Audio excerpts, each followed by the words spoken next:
This tape is only accessible to Category 3 government officials and the close peers of Archivist D. Lacsina. If you are found to have possession of this tape, you will be immediately subject to imprisonment. The following is a transcript of the recording. Archivist Note MMP-1968.12. The said note was recorded by Archivist D. Lacsina.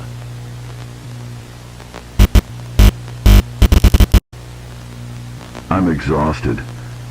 Ever since I entered this job at the NHCP, things have never been the same in life. I've tried to write this note probably more than a dozen times, and yet I can't seem to write it properly. It feels wrong, too distant, too clinical. But hear me out. Whoever or whatever hears my words, how can I write this and narrate it in a way that you can understand? How do I explain that what happened in the islands of this country are remembered forever? I was born in Michigan. My mother was a Filipina, and my father was an avid American citizen. From the very day I was born, I was taught to embrace American patriotism. The Great War ended when I was 2, and I witnessed World War II when I was almost 30. But in 1946, in the wake of the war, I decided to discover and embrace my Filipino roots. So I moved to Manila and signed up to the Commission's applications for historians and archivists. It's been 22 years since I entered this organization. I've handled so much information that I've risen up the ranks and learned the little dirty secrets every big official who ever stepped foot here knew.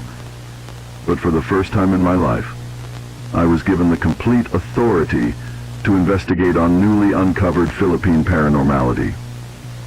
It hasn't been very recent since I received such task.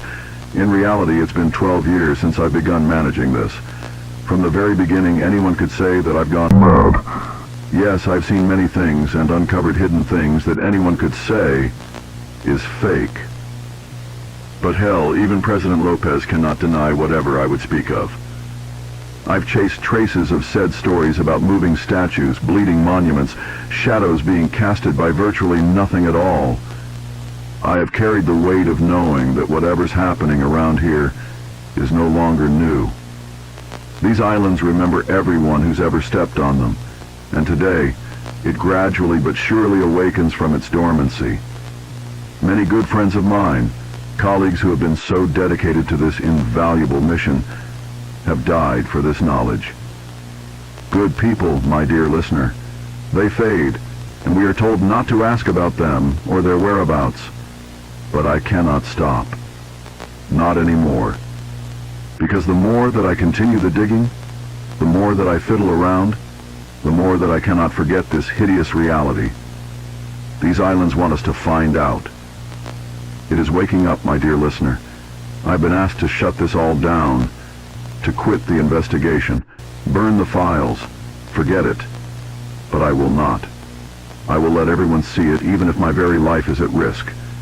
Let them decide what to think of it. I am but only a defender of truth. I am prepared. One by one, I will release everything. And when doom falls upon them all, I can only hope that all this was enough.